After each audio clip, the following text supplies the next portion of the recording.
اعوذ باللہ من الشیطان الرجیم، بسم اللہ الرحمن الرحیم۔ السلام علیکم ورحمۃ اللہ وبرکاتہ۔ صاحب آپ کے متعلق جو ہے مجھے آیا ORG بھائی نے ایک فائل دی ہے جس میں آپ پر اعتراضات کیے ہیں یاسر نے، تو اس کے بارے میں اس نے جو ویب سائٹس پر مختلف جو ہے پروپیگنڈا کر رکھا ہے، تو اس بارے میں جو ہے آپ ہمارے جو ساتھی ہیں ان کو جو ہے بتائیں کہ اس کی حقیقت کیا ہے۔ السلام علیکم ورحمۃ اللہ وبرکاتہ۔ میں زبیر علی زئی آپ لوگوں سے مخاطب ہوں۔ یاسر احمد بن خوشی محمد نے میرے خلاف جو انگلش میں الزامات لگائے ہیں، اس سلسلے میں عرض ہے کہ یاسر کے ساتھ میرا جو رابطہ ہوا تھا وہ چند سال پہلے ہوا تھا، اور یہ رابطہ کرانے والے تھے حافظ آصف نذیر اور غلام مصطفیٰ ظہیر۔ غلام مصطفیٰ ظہیر نے یاسر سے میرا تعارف کرایا تھا، اور یاسر اور آصف نذیر جو ہیں وہ میرے پاس آئے تھے۔ اس کے بعد یاسر میرے ساتھ رابطہ رکھے رہا۔ وہ روزانہ مجھے انگلینڈ سے فون کرتا تھا، ڈیلی فون کرتا تھا، بلکہ ایک دن میں کئی بار بھی فون کرتا تھا۔ اور جب وہ پاکستان آیا تو پھر اس نے میرے ساتھ رابطہ رکھا ہوا تھا، اور میں اس کے پاس اس کے گھر میں بھی رہا ہوں، گیا ہوں۔ ایک دفعہ میں اور میرے ساتھ حافظ شیر محمد اور میرا بیٹا معاذ اور دوسرا بیٹا عبداللہ، ہم چاروں گئے تھے یاسر کے پاس، غالباً دونوں رہے تھے اس کے گھر میں۔ تو وہاں پر یاسر جو ہے وہ صبح کی نماز نہیں پڑھتا تھا ہمارے سامنے، تو اس نے نہیں پڑھی ہے، ممکن ہے کہ سورج کے طلوع ہونے کے بعد اس کا وہ پڑھتا ہو۔ وہاں اس کے گھر میں ہم نے صبح کی نماز پڑھائی، یہ نہیں آیا، تو ویسے میں نے نصیحت کی کہ یہ اپنی خامی دور کر دو۔ خیر بعد میں جب یہ انگلینڈ سے مستقل طور پر پاکستان آ گیا، مجھے میرے ساتھ اس نے رابطہ کیا کہ میرے دفتر کے لیے ایک آدمی چاہیے، تو میں نے ایک آدمی حضروں سے حاجی محمد صفدر صاحب جو ہیں وہ اس کے ساتھ رابطہ کرایا، تو وہ انہیں اپنے دفتر میں لے گیا، اور وہ اس کے جو ہیں ملازمت کرتے رہے، یعنی 5-6 مہینے جو ہے حاجی محمد صفدر صاحب اس کے اسلام آباد والا جو دفتر ہے اس کے ملازم تھے۔ انہیں یہ تنخواہ دیتا تھا، اور ان کے ساتھ اس کے بڑے اچھے تعلقات تھے، اور شیخ کے لقب سے انہیں پکارتا تھا۔ اور اس نے میرے خلاف جو الزامات لگائے ہیں اس میں بھی ان کا ذکر کیا ہے۔ تو خیر یاسر کے بارے میں مجھے پہلے بھی شک تھا کہ یہ آدمی مشکوک ہے، کیونکہ ایک دفعہ بلال نے مجھے انگلینڈ سے فون کر کے بتایا تھا کہ یاسر فراڈی، اس نے بلال کے ساتھ فراڈ کیا ہے، اور بلال اور اس کا بھائی اسماعیل دونوں نے مجھے فون پر بتایا تھا۔ یہ برمنگھم میں 2 بھائی ہیں، اصل تو ان کی انڈیا سے ہے، لیکن وہاں غالباً کے والدین لندن میں ہوتے ہیں۔ تو خیر یہ دونوں بھائی جو ہیں یہ کافروں سے، ہندوؤں سے یا سکھوں سے مسلمان ہوئے، جن میں سے بلال جو ہے وہ میرے پاس یہاں 1 مہینہ رہا ہے۔ تو بلال اور اسماعیل دونوں نے مجھے بتایا کہ یاسر فراڈی ہے، اس نے فراڈ کیا ہے ان کے ساتھ۔ اسی طرح یاسر کی وعدہ خلافیاں بھی تھی، تو مجھے اس کے بارے میں کچھ شک تھا۔ اس وجہ سے میں نے اپنے دوستوں کو یاسر سے منع کر رکھا تھا کہ اس کے ساتھ لین دین کا جو ہے تعلق نہ کریں۔ مثلا شاہد اور مڈل بورو میں جو ہوتا ہے، مثلا ایک دوسرا دوست ہے میرا لندن میں عبد الرحمان۔ تو بعد میں ایسا ہوا کہ ایک دن یاسر نے مجھے فون کیا، میں ایک جگہ جا رہا تھا پروگرام پر درس کے لیے۔ اس نے کہا کہ شیخ ہمارا جو کراچی والا دفتر ہے وہ بند ہو گیا ہے، اور کراچی والا جو میرا ملازم ہے اس کو حکومت نے گرفتار کر لیا ہے، اور الزام یہ لگا ہے کہ القاعدہ سے تعلق ہے۔ تو میں بڑا حیران ہوں، میں نے کہا کہ القاعدہ سے تمہارا تعلق؟ اسامہ کی جماعت سے؟ تو یہ کیا ہوا؟ اس نے کہا جی نہیں ہمارا کوئی تعلق نہیں ہے، لیکن اس طریقے سے پولیس نے جو ہے وہ گرفتار کیا اور چھاپا لگایا۔ پروگرام سے میں جب واپس آیا تو بعد میں اسی ہفتے میں جو ہے پتہ چلا کہ وہ القاعدہ والی بات تو صحیح نہیں تھی، یاسر اور ٹیلی فون چوری کرتا تھا۔ حاجی محمد صفدر صاحب نے مجھے بتایا کہ یاسر جو ہے یہ ٹیلی فون کی چوری میں ملوث ہے۔ یاسر پاکستان بھاگ گیا تھا، یعنی اخبار میں بھی خبر لگی تھی جس طرح کہ حاجی صفدر نے مجھے بتایا۔ تو خلیل الرحمان نام کا ایک آدمی فراڈی، اس کے مشورے پر یاسر جو ہے وہ پاکستان سے چلا گیا، شارجہ چلا گیا، اور شارجہ جا کر اس نے مجھے فون کیا۔ بعد میں حاجی صفدر سے میری ملاقات ہوئی تو میں نے کہا کہ مجھے سمجھاؤ یہ فراڈ اس نے کس طرح کیا ہے؟ تو حاجی صفدر نے بتایا کہ یہ جو ہے یاسر یہ ٹیلی فون کی جو چپیں ہیں مثلا موبلنگ کی یا دوسرے جو ہیں یو فون وغیرہ، ان کی چپیں خرید کر وہ اپنے کمپیوٹر میں فیڈ کرتا تھا اور باہر سے کال آتی تھی تو پھر اس طریقے سے یہ حکومت کی چوری کرتا تھا۔ اس نے حاجی صفدر نے مجھے یہ بتایا کہ جب اس کے کراچی والے دفتر پر پولیس اور فوج نے حملہ کیا تو اس کا جو ملازم تھا ندیم غالباً اس کا نام ہے، اس کو پکڑا تو اس نے کہا کہ نہیں میرا تو القاعدہ سے کوئی تعلق نہیں ہے، اور حملے کی بنیاد یہ تھی کہ اس علاقے کے کراچی کے وہ جو علاقہ ہے گلشن اقبال کا جو نام ہے اس کا، اس علاقے کے لوگوں کو شک ہو گیا تھا کہ یہ لڑکا جو ہے یہ صرف کھانے کے لیے باہر آتا ہے، کھانے پینے کی چیزوں کے لیے، اور پھر جو ہے رات 1 بجے تک دفتر میں اپنے مکان کمرے میں بیٹھا کمپیوٹر چلاتا رہتا ہے۔ تو انہوں نے جو ہے اس علاقے کے لوگوں نے پولیس کو اطلاع دی تھی کہ یہ جو ہے اس کا القاعدہ سے تعلق ہو سکتا ہے۔ تو پولیس اور فوج نے جب اس کو پکڑا تو اس نے کہا نہیں میرا تو کوئی تعلق نہیں، اور پولیس والوں کو سمجھ نہیں آ رہی تھی کہ یہ جو ہے یہ مشینیں کیا پڑی، تو اس کے لیے پی ٹی سی ایل جو ہے اس محکمے کو بلایا گیا ان کے ارکان کو، تو انہوں نے دیکھ کر بتایا کہ یہ کیس تمہارا نہیں ہے ہمارا، یہ ٹیلی فون چوری ہے۔ تو پھر اخبار جو میں دان میں جو خبر لگی اس میں یہ تھا کہ یاسر احمد ولد خوشی محمد جو ہے اور اس کا باپ جو خوشی محمد، انہوں نے چونکہ یہ ان کے دفتر تھا تو انہوں نے حکومت پاکستان کو 9 کروڑ روپے کا نقصان پہنچایا، اس طرح بڑا فراڈ کیا۔ اسی سلسلے میں یہ بھی عرض کرتا چلوں کہ یاسر نے فراڈ کیا ہے، اس میں جو 2 چپیں استعمال کی اسلام آباد میں وہ میرے شناختی کارڈ پر نکالی گئی۔ یاسر نے مجھے کہا کہ شیخ یہ آپ کے پاس جو یو فون کا جو ہے یہ کارڈ چپ یہ مجھے دے دیں اور میں جو ہے آپ کو موبلے کی چپ دے دوں گا۔ یاسر سے بات ہو رہی تھی تو میں نے کہا ٹھیک ہے، کیونکہ یو فون جو اس کی ریسیپشن حضروں میں اچھی نہیں ہے، تو یو فون کا جو ہے چپ میں نے یاسر کو دے دی اور اپنے شناختی کارڈ کی نقل دے دی۔ تو اس نے میرے شناختی کارڈ کی نقل پر میرے لیے ایک کنیکشن نکالا اور 2 کنیکشن میرے علم کے بغیر خفیہ نکالے۔ اس کی جو ہے اس میں یہاں پر میرے پاس اس کی ثبوت موجود ہے، وہ انشاءاللہ انٹرنیٹ پر اپنے جو مجاہد بھائی ہیں کیا مرد مجاہد ان کے ذریعے اس کو ہم انشاءاللہ نشر کریں گے۔ تو وہ جو چپیں انہوں نے اس نے نکال دی وہ اس میں ڈال دی مشین میں۔ تو جب یہ پاکستان سے بھاگا اس کے دفتر جو ہیں بند ہوئے ہیں اور حاجی صفدر بھی چھپے رہے ہیں، وہ وہاں پر بسترے اور اپنا قرآن بھی چھوڑ کر کتابیں بھی چھوڑ کر بھاگے ہیں، سخت مصیبت میں تھے۔ تو بعد میں موبلنگ والوں نے مجھے مسلسل جو ہے وہ خط لکھے ہیں اور کاغذات بھیجے ہیں کہ آپ کے ذمہ ہماری یہ رقم ہے اور آپ جو ہے وہ اس کو ادا کریں یہ جو رقم ہے۔ تو میں نے کہا کہ میں تو یہ کنیکشن میں نے نکالا نہیں، مجھے پتہ ہی نہیں ہے۔ خیر جب یاسر نے مجھے شارجہ سے فون کیا اور حاجی صفدر نے مجھے سمجھا لیا کہ اس نے اس طرح فون میں فراڈ کیا، تو حافظ آصف نذیر نام کا ایک آدمی ہے، وہ بھی اس کے فراڈوں میں پورا شریک ہے، وہ بھی اسی طرح کا فرادی ہے۔ اس سے میری بات ہوئی تو اس کو میں نے منع کیا تو اس نے کہا کہ شیخ آپ نے ہمیں پہلے کیوں نہیں بتایا تھا؟ میں نے کہا مجھے پہلے پتہ ہی نہیں تھا کہ یہ کس طرح چوری ہے۔ تو خیر اس نے اس کا انکار نہیں کیا۔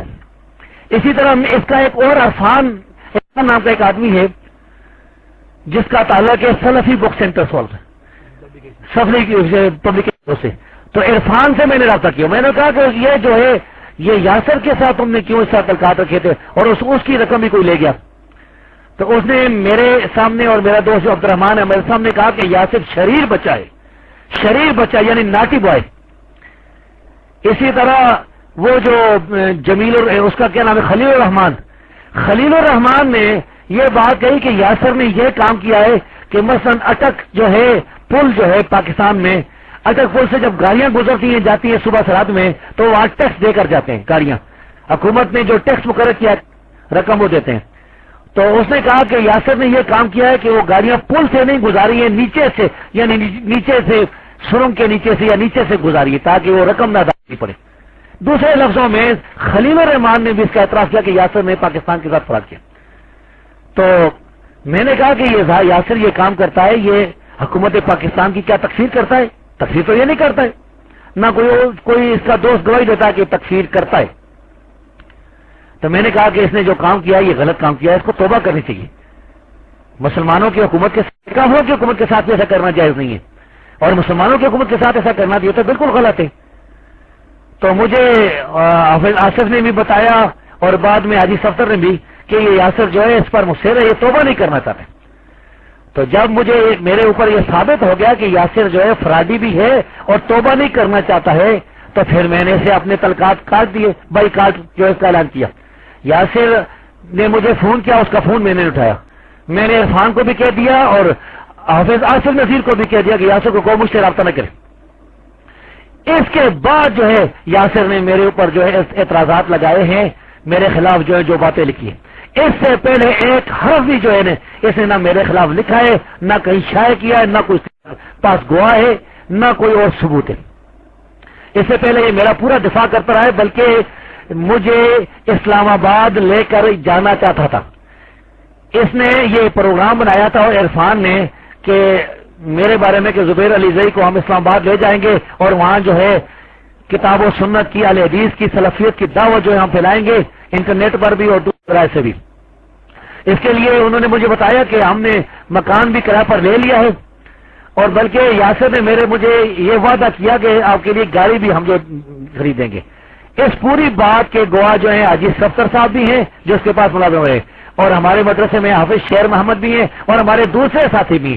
بلکہ ان دنوں میں جب یاسر نے یہ بات کہی تھی تو میں نے اپنے والد صاحب جو ہیں اپنے والد صاحب سے اجازت بھی لی تھی، اور مرد مجاہد ایک میرے دوست ہیں جن کے انٹرنیٹ پر پروگرام آتے ہیں، جو ان کا یعنی ساتھی انٹرنیٹ پر ان کو جانتے ہوں گے، وہ بھی اس کے گواہ ہیں، اور بھی بہت سے گواہ ہیں۔ تو یاسر جو ہے اس کا فراڈی ہونا ثابت ہونے کے بعد میں نے اسے بائیکاٹ کیا ہے، اور اس نے میرے اوپر جو اعتراض لگائے ہیں اور میرے بائیکاٹ کے بعد لگائے ہیں، اس سے پہلے اس نے میرے اوپر کوئی اعتراض نہیں کیا۔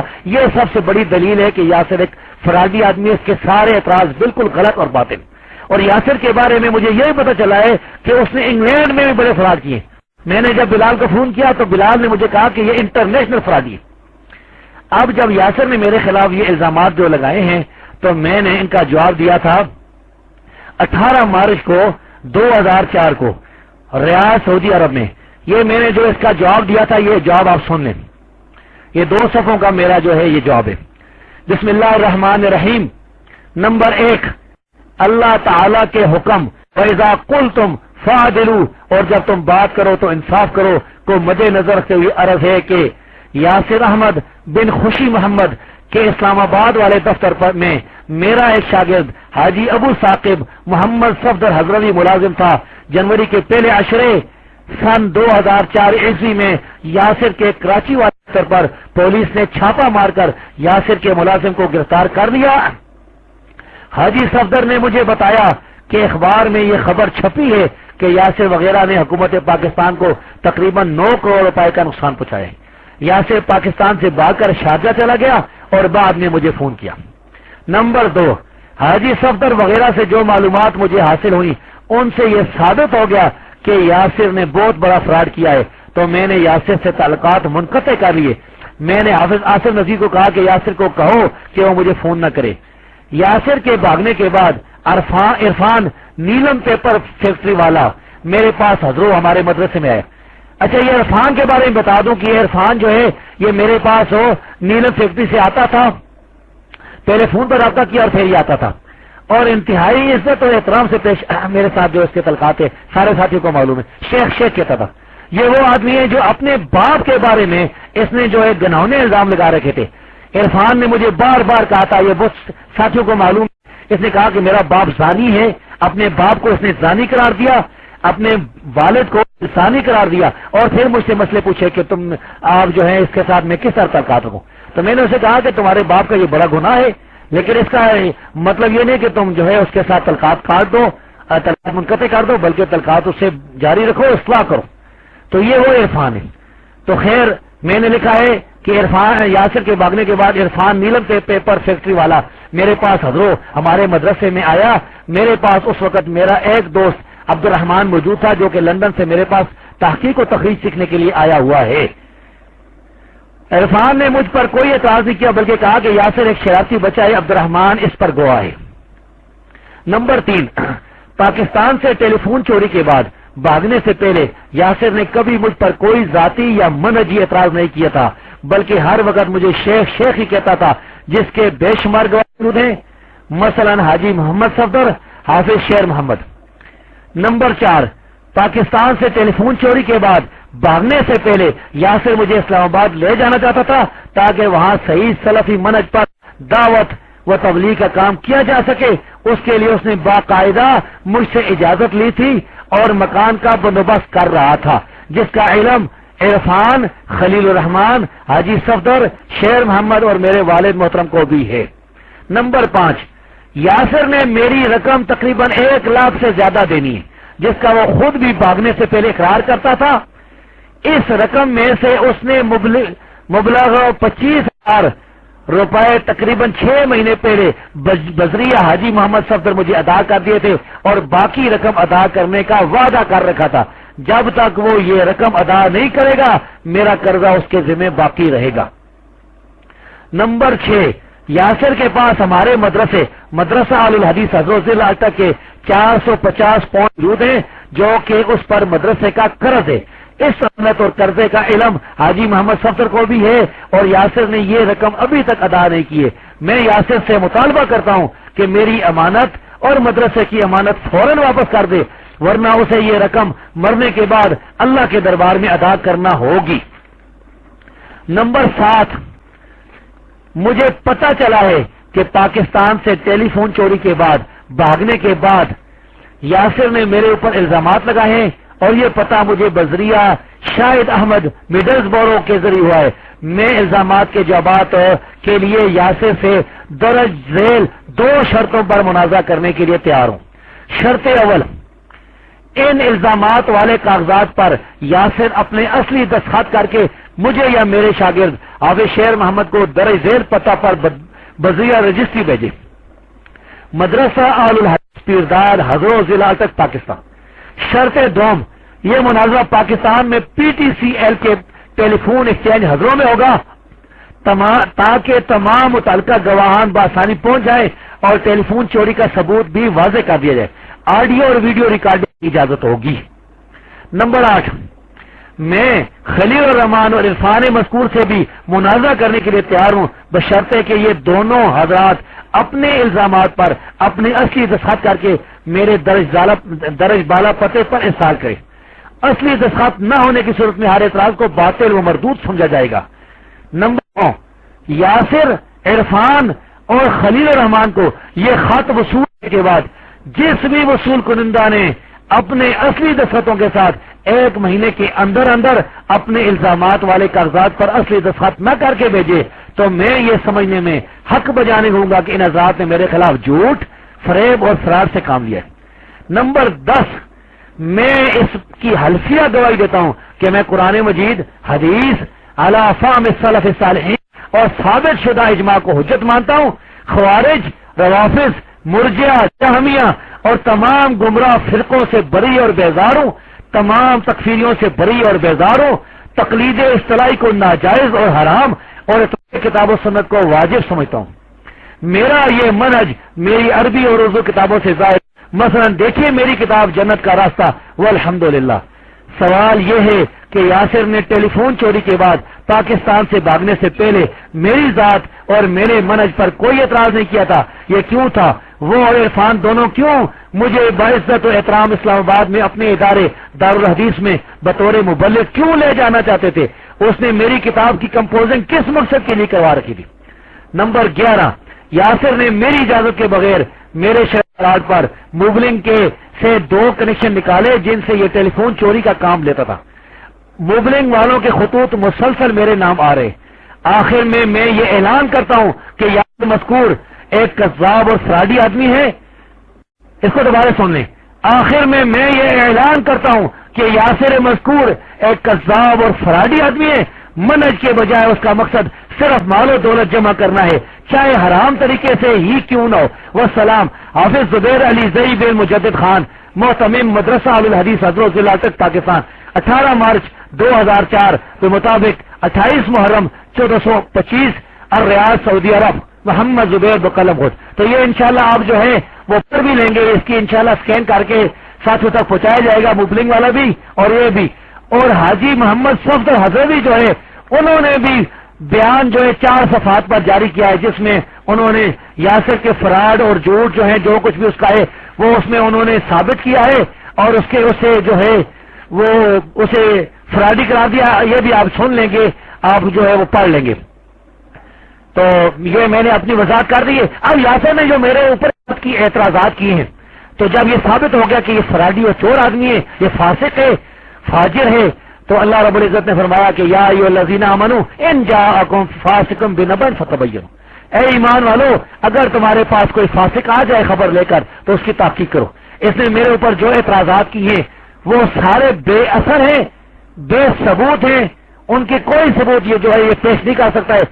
ہر اعتراض کے جو ہے وہ جواب کے لیے میں تیار ہوں الحمدللہ۔ رہا مسئلہ تقلید کا، تو تقلید کو میں حرام سمجھتا ہوں، یہ میرے ایمان کا، یہ میرے عقیدے کا مسئلہ ہے۔ کتاب و سنت پر عمل کرنا، کتاب و سنت کے اتباع، یہ ایمان کا مسئلہ ہے، یہ جو ہے دین کی بنیادی اصل ہے، اور تقلید بالکل ناجائز ہے، چاہے جاہل ہو چاہے عام ہو، یہی میرا منہج ہے۔ اور اسی بارے میں اہل حدیث و سلفی علماء نے جو ہے یہی ان کی تحقیق ہے۔ شیخ مقبل بن ہادی رحمہ اللہ نے بھی تقلید کو جہل کے لیے جائز قرار نہیں دیا، اور امام ابن القیم رحمۃ اللہ علیہ کہتے ہیں کہ تقلید کی بدعت جو ہے 4 صدی میں جو ہے وہ ایجاد ہوئی ہے، اعلام الموقین میں۔ اور تقلید کے بارے میں یہ میں عرض کرتا چلوں کہ یاسر پہلے تقلید کا قائل تھا، بعد میں اسے توبہ کا لی رجوع کر لی، اور عزیز صفدر نے مجھے جب اس کا رجوع بتایا تو میں نے اس کو ٹیلیفون اور مبارکباد دی تھی۔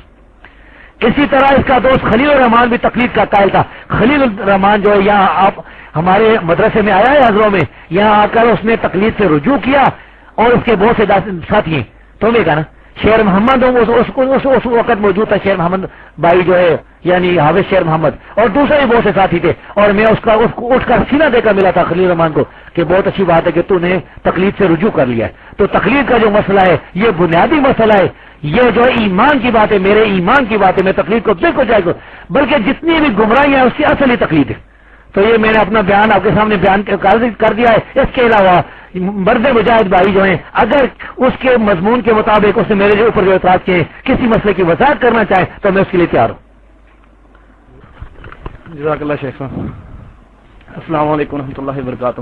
جی شیخ صاحب نے آپ کو اس کے بارے میں جو ہے یاسر کی جو ہے ساری تفصیلات بتائی ہیں، اور میرے سامنے یہ بات ہوئی تھی کہ شیخ صاحب کو یہ لے کے جانا چاہتے تھے، اور بلکہ جواب میں شیخ صاحب نے کہا تھا کہ میں آپ کے ساتھ جانے کے لیے قرآن و سنت کی دعوت کے لیے جانے کے لیے تیار ہوں، لیکن شیخ صاحب نے کہا تھا کہ میں اپنی لائبریری ہی لے کے جاؤں گا، اور شیخ صاحب نے بلکہ مجھے یہ بات بتائی بھی تھی، اور انہوں نے کہا تھا کہ وہ لائبریری یعنی ساتھ لے کر جانے پر مصر تھے، لیکن شیخ صاحب نے واضح طور پر بتا دیا تھا کہ میں آپ کے ساتھ جانے کے لیے تیار ہوں، لیکن لائبریری جو ہے میں اپنی وہ میری یہیں پر موجود رہے گی۔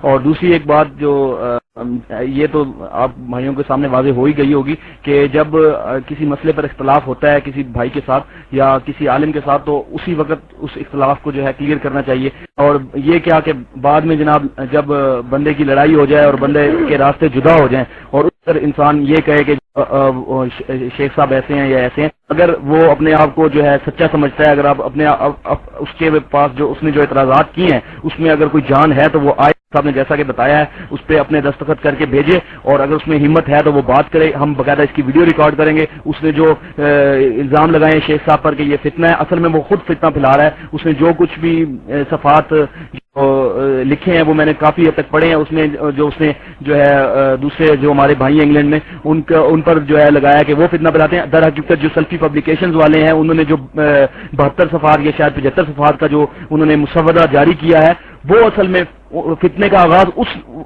یعنی مسودے نے کیا ہے۔ اگر وہ دوسرے بھائی فتنہ پھیلانے والے ہوتے تو وہ ایسی کوئی جو ہے چیز جو ہے نشر کرتے، اور اس کی یہ جو تحریر ہے یہ بھی اس چیز کا جو ہے ثبوت ہے کہ یہ جو ہے عالم دین شیخ صاحب پر جو ہے ایسے بے بنیاد اور بے اصل جو ہے الزامات لگا کر شیخ صاحب کو جو ہے لوگوں کے جو ہمارے اہل حدیث بھائی ہیں ان کی نظروں میں جو ہے مشکوک جو ہے کرنا چاہتا ہے۔ تو میں تمام جو اپنے اہل حدیث بھائی جو ہیں اور صحیح عقیدے یعنی صحیح جو ہمارا سلف صالحین کا عقیدہ ہے وہ رکھنے والے جو ہے ہمارے بھائی ہیں اور بہنیں ہیں، ان سب کو میں یہی بتانا چاہتا ہوں کہ جو ہے بغیر تحقیق کیے کسی بھی فاسق کی بات پر جو ہے غور نہیں کرنا چاہیے اور دونوں طرف کا اوپینین سننا چاہیے۔ اسی لیے جیسے ہی مجھے یہ پتہ چلا تو مجھے بہت زیادہ پریشانی لگی، اور آیا اور جی بھائی نے مجھے اس کی ڈیٹیلز دی تھی اور مجھے فائل بھی دی تھی، تو اس لیے میں نے فوری طور پہ شیخ صاحب سے رابطہ کیا، اور جس کے جواب میں شیخ صاحب نے جو ہے اس بارے میں تمام جو ہے تفصیلات سے آگاہ کیا۔ تو یہ شیخ صاحب آپ یہ مائک لیں۔ السلام علیکم۔ ایک اور بات جو ہے مجھے یاد آ گئی، وہ یہ کہ پاکستان سے بھاگنے سے پہلے جب یہ مجھے اسلام آباد لے جانا چاہتا تھا اور اس کے ساتھی عرفان، تو اس سے ان دنوں میں یہ مجھے پشاور لے گیا۔ میرے ساتھ حاجی محمد صفدر صاحب بھی تھے اور یاسر بھی تھا اور نورسو کو تالیات ہونے دے، تو خلیل الرحمان بھی تھا غالباً۔ تو ہم پشاور گئے اور اسلام آباد میں جو ہم نے دار و تحقیق جو قائم کرنا تھا تو اس کے لیے کتابیں خریدی، تقریباً 20,000 روپے کی کتابیں خریدی ہیں، 20 سے زیادہ کی۔ تو اگر یعنی 20,000 روپے خرچ کر کے کتابیں خرید لایا اسلام آباد کے لیے، وہ میرے اس دفتر کے لیے جہاں میں نے جانا تھا، تو اگر میرے منہج میں میرے عقیدے میں کوئی خامی ہوتی تو یہ کام تو اس کو نہیں کرنا چاہیے تھا۔ دوسری بات یہ ہے کہ یاسر کے فرادوں کو ہمارا ایک دوست ہے ذوالفقار بن ابراہیم الاسری، وہ بھی جانتا ہے، میں نے اسے ای میل بھی کی ہے، اس کے پاس وہ ثبوت ہیں، اور وہ جو ہے سلفی بک سینٹر جو ہے سلفی پبلیکیشن ان کے پاس بھی کیا ہے، اگر جو ان کی ملاقات نہیں ہو سکی ہے۔ تو یاسر جو ہے یعنی یہ بات ثبوت پر جو ہے ثابت ہو چکی ہے کہ یاسر مجھے اسلام آباد لے جانا چاہتا تھا، اور اس کے لیے اس نے کتابیں بھی خریدی ہیں، اور وہ کتابیں غالباً اب وہ اس کے پاس پڑی ہیں عرفان کے۔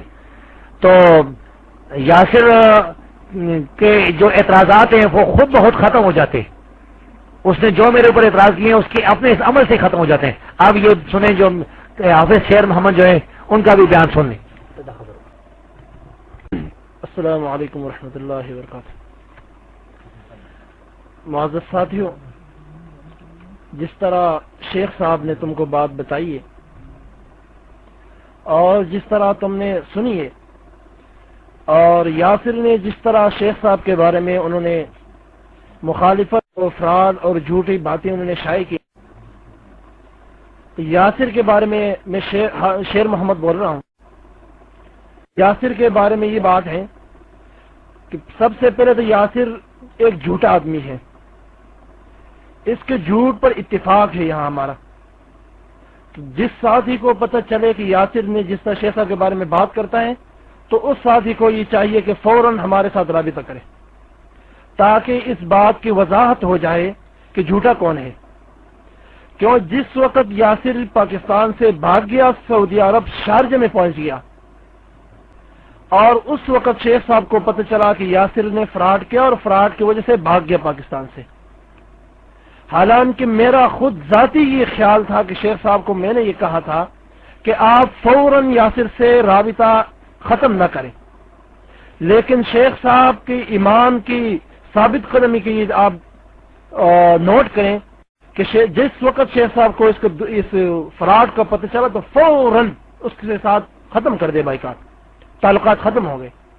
تو یاسر جب شارجہ پہنچے تو شارجہ سے یاسر نے فون کیا کہ شیخ صاحب آپ کا کوئی ساتھ ہے یہاں شارجہ میں، تاکہ میں ان ساتھیوں سے رابطہ کروں، ان کے ساتھ اپنا ایک ٹھکانہ رکھوں اور اس کے ساتھ رہوں۔ تو شیخ صاحب نے کہا نہیں، اور مجھے شیخ صاحب نے پھر بتایا کہ اس فراڈی کو میں کوئی ساتھی جب بتاؤں کہ جا کر وہاں بھی فراڈ کرے۔ اگر یہ یاسر کا شیخ صاحب کے اوپر اعتراض ہے تو یہ شارجہ جا کر شارجہ سے فون کیوں کرتا ہے، اور پھر شارجہ میں شیخ صاحب سے یہ کیوں پوچھتا ہے کہ آپ کے کوئی ساتھی ہے تاکہ میں ساتھی کے پاس رہوں؟ تو یہ کئی باتیں یاسر کے سامنے ایسے آتی ہیں کہ وہ فراڈی اور جھوٹا، جو سمجھدار ساتھی وہ جب بھی سنے گا انشاءاللہ وہ یہی سمجھے گا کہ یاسر جھوٹا ہے۔ اور دوسرا یہ کہ حافظ آصف نذیر اور خلیل الرحمان اور یہ یاسر، یہ تینوں کے تین جھوٹے ہیں۔ کیوں کہ جس وقت شیخ صاحب نے آصف نذیر کو فون کیا اس وقت میں بھی فون کے ساتھ موجود تھا اور حاجی سفتر بھی تھا۔ شیخ صاحب نے آصف کو کہا کہ جس طرح یہ اس فراڈ میں آپ بھی ملوث ہیں اور آپ بھی اس غلطی میں آپ بھی تقریباً عدد سے زیادہ اس میں ملوث ہیں، تو اس نے کہا کہ شیخ صاحب مجھے تو پتہ نہیں تھا۔ شیخ صاحب نے کہا کہ حاجی سفتر کو تو پتہ نہیں تھا، آیا جس طرح سے حاجی سفتر کو پتہ نہیں اس طرح آپ کو بھی پتہ نہیں تھا؟ اس نے کہا ہاں جی، جس طرح حاجی سفتر کو پتہ نہیں اسی طرح مجھے بھی پتہ نہیں تھا۔ لیکن آصف نذیر کے جھوٹ کس طرح پتہ چلیے؟ دیکھو جھوٹ ویسی نہیں ہے، لیکن بعد میں آصف نذیر کیا کہتا ہے؟ کہتا ہے یہ جائز ہے۔ اگر جائز ہوتا ہے تو شیخ صاحب کو اس وقت یہ کیوں نہیں کہتا کہ شیخ صاحب میں اس کو جائز سمجھتا ہوں؟ جائز کس طرح سمجھتا ہے کہ اس طرح پشاور سے ایک افغانی لوگ ہیں کہ وہ پشاور سے کپڑا چوری کر کے وہ لاہور میں بیچتے ہیں، تو وہ آصف نذیر جو ہے اس کو دیکھ کر وہ اس حکومت کے چوری کو جائز سمجھتا ہے۔ کہتا ہے جس طرح افغانی پشاور سے کپڑا لے کر لاہور جا کر حکومت سے چوری کرتے ہیں تو ٹیکس نہیں دیتے، کپڑا لے کر لاہور میں بیچتے ہیں، اسی طرح اگر یاسر یہ کام کرتے ہیں تو یہ جائز ہے۔ تو میں آصف نذیر سے یہ سوال کرتا ہوں کہ اگر یہ جائز ہوتا تو اس وقت یہ فون پر یہ کیوں نہیں کہتا کہ یہ جائز ہے شیخ صاحب؟ اس وقت یہ بالکل اس بات سے منکر ہو گیا، کہتا ہے شیخ صاحب مجھے پتہ ہی نہیں، جس طرح حاجی سفتر کو پتہ نہیں، جس طرح حاجی سفتر کو علم نہیں، اس طرح مجھے بھی علم نہیں۔ اور جس طرح پھر شیخ صاحب نے اس پر بھی اعتراض کیا تو آصف نذیر نے کہا کہ یہ جائز ہے، تو اسی بات میں آصف نذیر بھی جھوٹا ہے، اور یہ سارے تینوں کے تین جھوٹے اکٹھے ہوئے ہیں اور ایک جھوٹ کا ایک فریب کا ایک محفل بنا کر وہ شیخ صاحب کو بدنام کرنا چاہتے ہیں۔ اور جس ساتھی کو ضرورت ہے اور جس ساتھی کو یاسر کے بارے میں یا شیخ صاحب کے جو یاسر نے رد لکھا شیخ صاحب کے اوپر، اور جس ساتھی کو یہ پتہ چلتا ہے تو اس ساتھی سے گزارش ہے کہ وہ فوراً ہمارے ساتھ رابطہ کرے تاکہ سچ اور جھوٹ کا پتہ چلے۔ وآخر دعوانا الحمدللہ رب العالمین۔ جزاک اللہ شیخ بھائی۔ تو ہمارے ایک اور ساتھی جو کے گواہ ہیں میرے بھائی حافظ ندیم ظہیر، تو یہ بھی اس بارے میں آپ کو جو ہے بتائیں گے کہ یہ یاسر نے جو غلط بیانیاں کی ہیں اس حوالے سے۔ تو یہ السلام علیکم ورحمۃ اللہ وبرکاتہ۔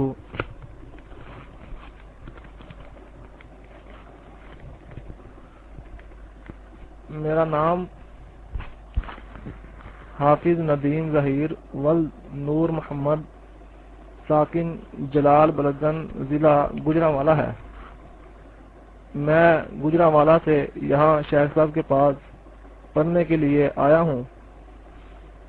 تو جب سے میں یہاں آیا ہوں اس وقت سے کافی دفعہ یاسر اینڈ اس کی جو پارٹی ہے یعنی خلیل الرحمان اور عرفان اور یاسر خود یہ آیا کرتے تھے اور شیخ صاحب سے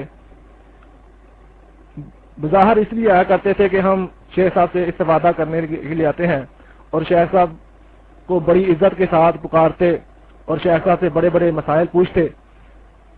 لیکن جب شیخ صاحب کو ان کے فرار کا پتہ چلا تو شیخ صاحب نے ان سے تھوڑا سا کنارہ کشی کی تو انہوں نے شیخ صاحب کے اوپر اعتراضات کرنے شروع کر دیے۔ میں نے جو بات سمجھی ہے وہ یہ ہے کہ یہ ان لوگوں کی منافقت ہے کہ جب تک انہوں نے شیخ صاحب کے جو بولا پن ہے اس سے نجائز فائدہ اٹھانے کی کوشش کی ہے کہ شیخ صاحب کو پتہ ہی نہیں چلا، ان کے موبائل کے نمبر لے لیے اور پھر اس کے ذریعے سے استعمال کرتے رہے، اور پھر کیونکہ شیخ صاحب الحمدللہ پورے پاکستان میں اہل حدیث کی ایک علمی شخصیت ہے اور پورا پاکستان ان کی عزت کرتا ہے، ان کا احترام کرتا ہے، اور جب کوئی ان کا نظریہ ہی یہی تھا کہ ہم غلط کام کریں تو پھر شیخ صاحب کے ذریعے اپنے کام کو حل کروا لیں. مجھے پورا یاد آ رہا ہے کہ میں اور شیخ صاحب اپنے گاؤں پروگرام پہ جا رہے تھے. ہمارا کافی لمبا پروگرام تھا. پہلے گجرانوالہ جانا تھا, پھر نارووال سے پھر لاہور, یعنی کہ ہمارا ایک لمبا دورہ تھا. تو ابھی ہم گاڑی میں بیٹھے تھے, شام کا ٹائم تھا. تو اتنے میں یاسر کا فون آ گیا اور شیخ صاحب نے اٹینڈ کیا. تو یاسر کہنے لگا کہ شیخ صاحب ہمارا جو کراچی میں آفس تھا اس کے اوپر چھاپا پڑ گیا ہے, تو لہذا کیونکہ آپ کی تو بڑی واقفیت ہے, کوئی آپ کا واقف بندہ ہے, تو اس کا ہمیں ایڈریس دے تاکہ ہم اس کا کوئی حل کروا سکیں. یہ جو بات میں نے بیان کی ہے میں حلفاً بیان کرتا ہوں اور ایسا ہی ہوا ہے. اور اس سے ساری عوام یہ جانچ اور پرکھ سکتی ہے کہ یہ ان لوگوں کی شرارتیں تھی کہ غلط کام خود کرتے تھے اور اس کے پس پردہ میں شیخ صاحب کو استعمال کرتے تھے. اب دیکھیں انہوں نے کام یہ غلط کیا اور فوراً شیخ صاحب کے پاس رجوع کیا کہ ہمیں کوئی ایسا بندہ بتلائیں تاکہ ہم کیا نام ہے اس کا حل کروائیں. اور وہ تو اتنا غلط کام تھا, وہ شیخ صاحب کے پاس کی بات ہی نہیں تھی کہ انہوں نے پورے پاکستان کو داد لگا دیا تھا, پورے پاکستان کو دھوکے پہ رکھا کہ پاکستان کی پی ٹی سی چراتے رہے اور 9 کروڑ روپے کا جو ہے وہ نقصان اٹھانا پڑا پاکستان کو. اور پھر یہ یاسر صاحب جو ہے وہ فرار ہو گئے.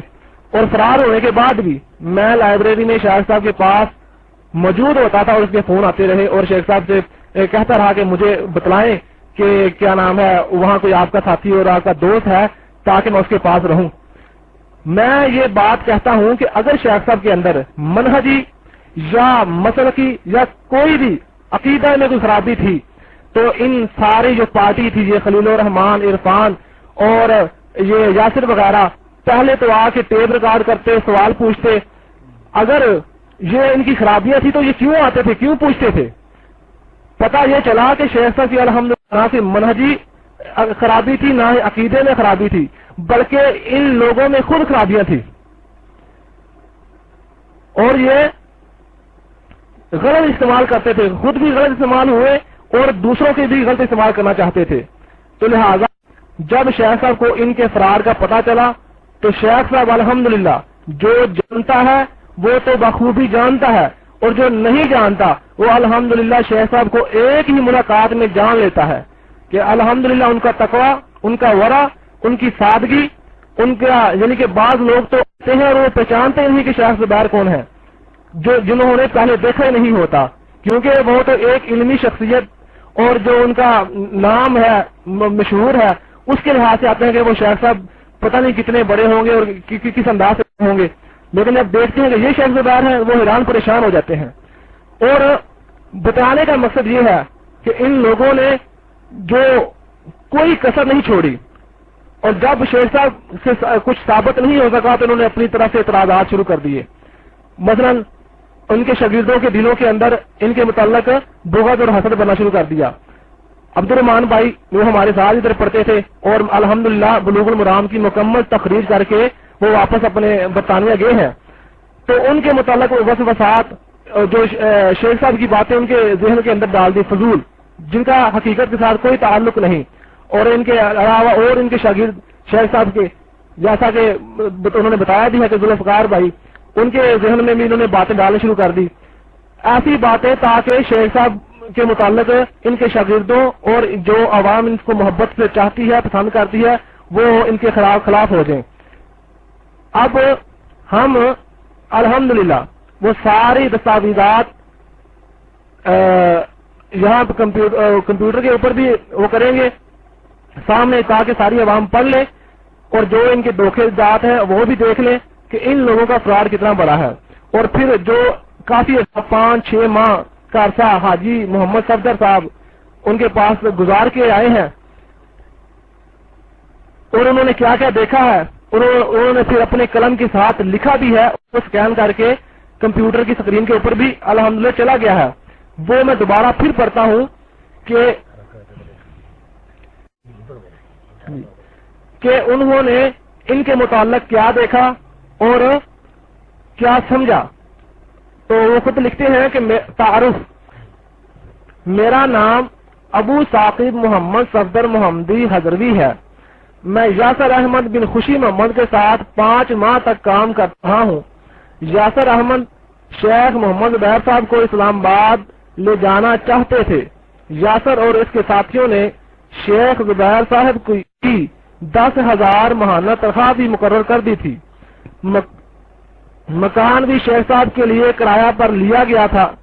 یاسر جب بھی شیخ زبیر صاحب سے فون پر باتیں کرتا تو شیخ صاحب ہی کہتا رہتا۔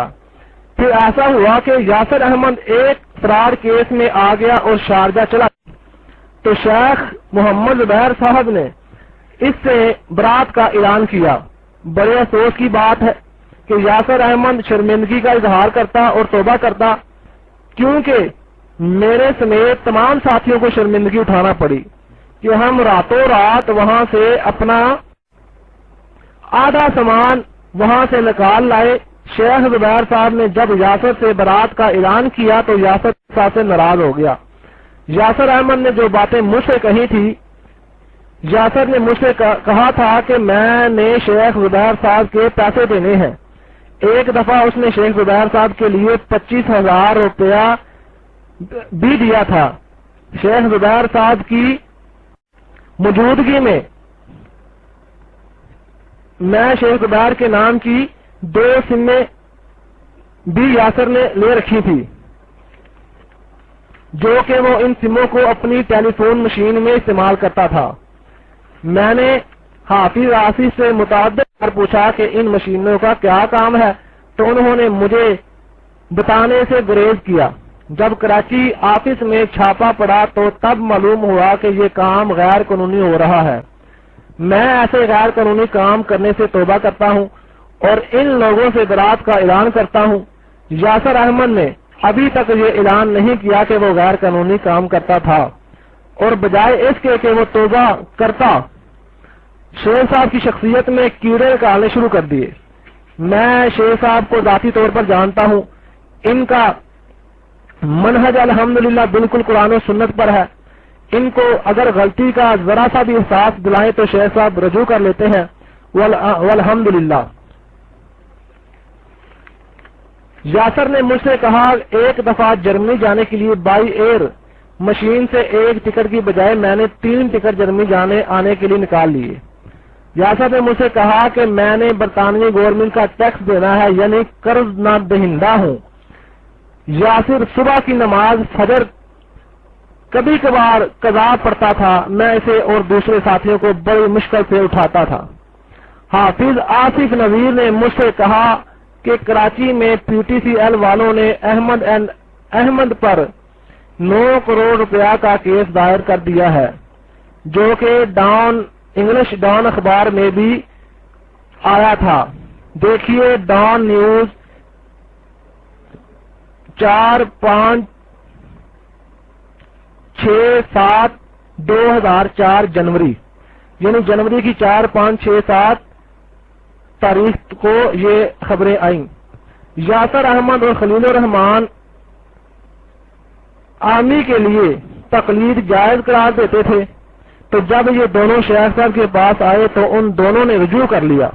اس سے یاد رکھیے کہ شیخ صاحب کو اگر ذرا سی بھی آنچ آئی تو پھر مخالفین کو اپنی خیر منانی پڑے گی۔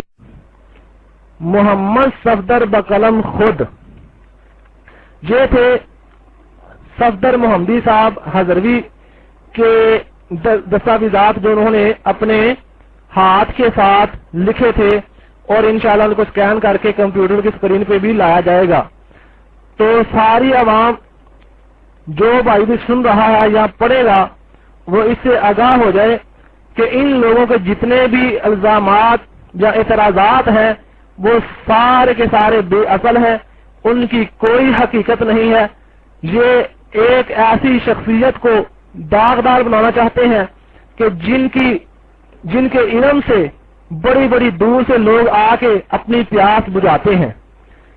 سینکڑوں لوگ آتے ہیں جو مسائل پوچھتے ہیں اور پھر تشفی یعنی کہ صحیح اپنے آپ کو مطمئن کر کے جاتے ہیں۔ شیخ صاحب کسی بھی سیاسی سرگرمی میں ملوث نہیں ہے، وہ خواہ مذہبی فرقہ واریت ہو یا غیر مذہبی، الحمدللہ خالصتاً دین کی تبلیغ کر رہے ہیں. ان کا یہی مقصد ہے کہ میری جو زندگی ہے اس میں قرآن اور حدیث کا جو پرچم ہے وہ بلند ہو جائے, جو اس کا عالم ہے وہ بلند ہو جائے. سبحانک اللہم و بحمدک اشہد ان لا الہ الا انت استغفرک و اتوب الیک وآخر دعوانا ان الحمدللہ رب العالمین. جزاک خیر. یہ ہمارے بھائی تھے حافظ ندیم ظہیر صاحب. جی ایک اور ہمارے بھائی ہیں یہاں پر جو ہے شیخ صاحب کی بکس وغیرہ کی کمپوزنگ کرتے ہیں اور قرآن و سنت کی جو ہے اپنے اس کمپیوٹر کے علم سے جو ہے خدمت کر رہے ہیں. تو یہ بھی جو ہے ان میں موجود تھے جن دنوں میں یہ یاسر یہاں پر آتا تھا. تو یہ اس بارے میں جو ہے جو کہتے ہیں تو یہ بھی آپ ان کے جو خیالات سے بھی سن. السلام علیکم. مجھے تقریباً 6-7 ماہ ہو گئے ہیں شیخ صاحب کے پاس. تو جب میں شروع میں آیا تھا نیا تو یاسر صاحب شیخ صاحب کے پاس اکثر آتے رہتے تھے. تو ایک دو دفعہ جن ملاقات ہوئی ہے کافی لمبی, تو ان کی باتوں سے یہ محسوس نہیں ہوتا تھا کہ وہ شیخ کے یعنی کہ ان کے دل میں کچھ ناراضگی یا کوئی کسی قسم کی بات ہے. تو اس کے بعد جب اس کے فراڈ کی وجہ سے جب وہ پاکستان سے چلا گیا تو پھر اس نے شیخ صاحب کے خلاف ایسی باتیں کی ہیں جو میں نہیں سوچتا تھا کہ وہ یہ وہی آدمی ہے جو اس وقت شیخ صاحب کے پاس آ کے بڑے یعنی کہ احترام کے ساتھ عقیدت کے ساتھ بیٹھا رہتا تھا اور کبھی اس نے اونچی آواز سے بات نہیں کی تھی. شیخ صاحب کہتا رہتا تھا. لیکن اب اس کی جو صورتحال ہے وہ سب بہتر سمجھتے ہیں. اچھا شیخ صاحب سے میں 2-3 سوالات جو میں نے رپورٹس جو میں نے اس کے پڑھے ہیں 8-9 صفحے, اس میں جو ہے میں نے جو ایگزامن کیا اس میں یہی لکھا ہوا ہے اس نے کہ یہ جو شیخ البانی رحمہ اللہ ہے ان کے متعلق جو ہے بھائی شیخ صاحب کا موقف اس طرح سے ہے, اور شیخ ربی کے متعلق بھی شیخ صاحب کا بھائی ان پہ اٹیکنگ اور اس قسم کے اس نے ورڈ یوز کیے ہیں. تو اس کی حقیقت کیا ہے؟ شیخ صاحب سے میری درخواست ہے کہ اس کے بارے میں بتائیں کہ یہ اس نے جو کیا ہے اس کا کیا, اس کے پاس کیا ثبوت ہے, اس میں جو ٹیکسٹ ہے. السلام علیکم.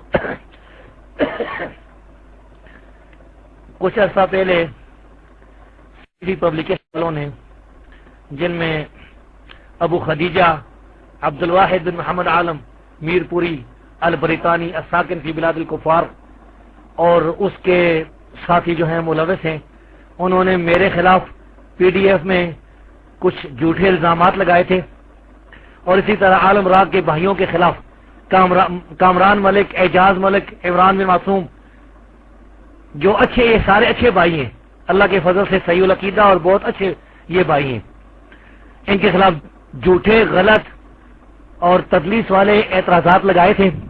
تو خیر ان اعتراضات کا تو وہی بھائی انہوں نے جواب دیا ہوگا یا جواب دیں گے.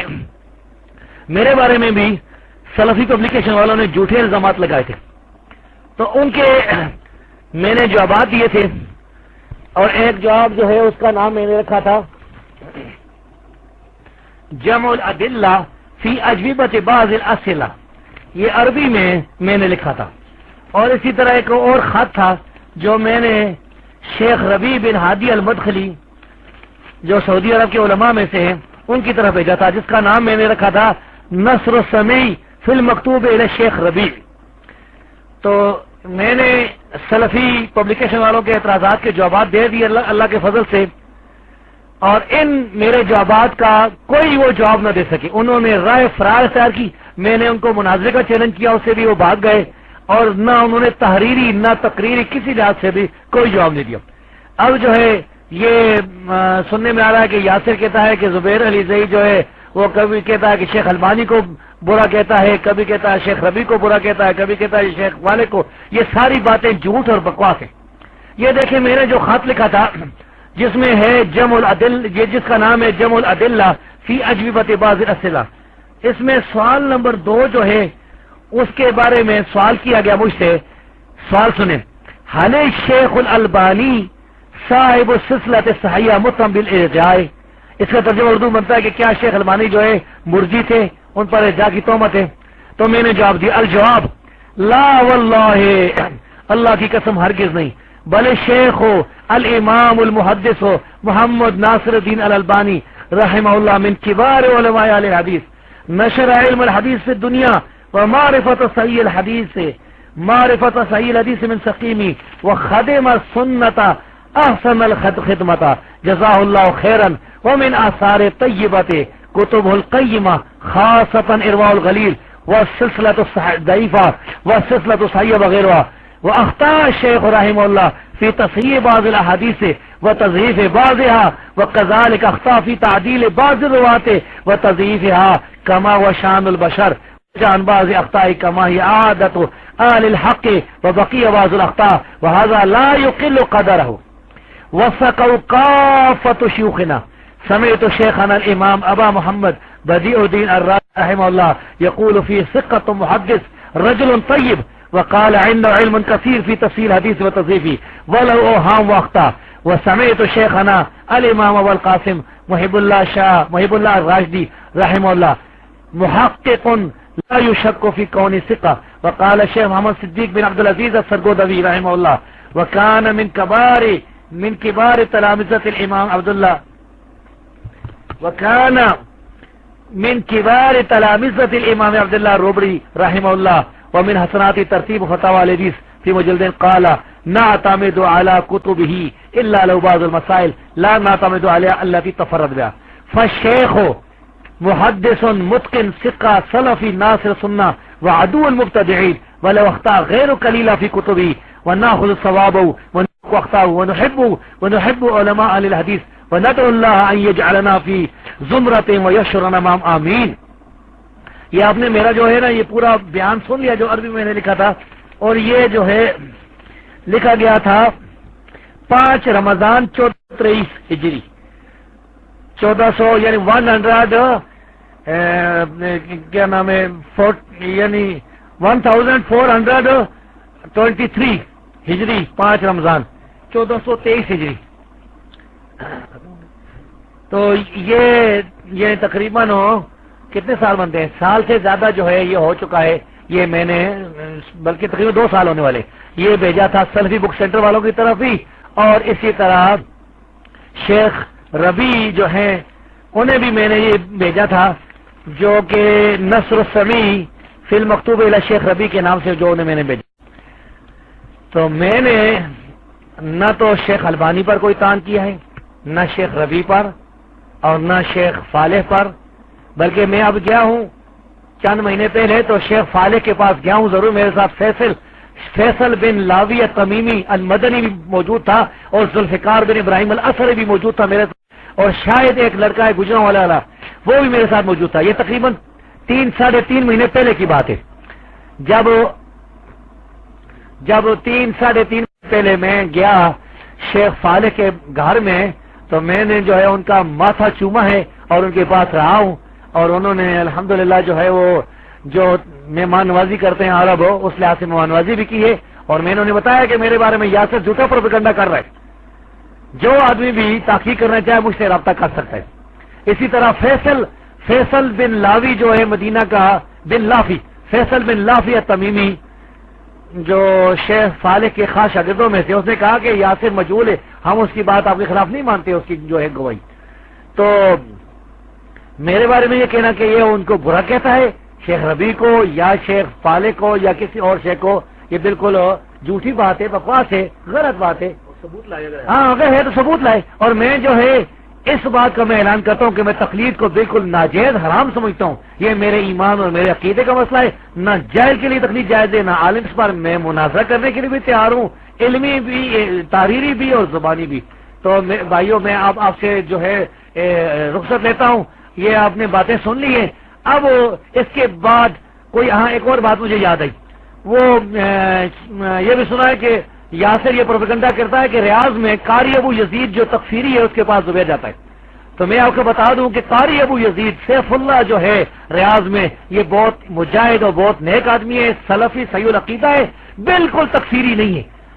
یہ بالکل قطعاً تکفیری نہیں ہے. میرے ساتھ یہ گیا تھا قسیم میں اور قسیم میں ایک تکفیری ہے عبد الکریم الحمید. ہم اس کے پاس چلے گئے تھے ہمیں پتہ نہیں تھا ایک آدمی لے گیا تھا ہمیں. تو وہاں پر وہ عبد الکریم جو ہے وہ تکفیر کرتا ہے. اس نے تکفیر شروع کی. اس نے قاری سیف اللہ سے کہا قاری ابو یزید سے کہ آپ کا کیا خیال ہے. اس نے کہا کہ پاکستان کے حکمرانوں کے بارے میں کیا خیال ہے. تو قاری ابو یزید نے کہا مسلمان ہیں، قاری ابو یزید نے کہا کہ مسلمان ہیں، ان کی تکفیر نہیں کرتے.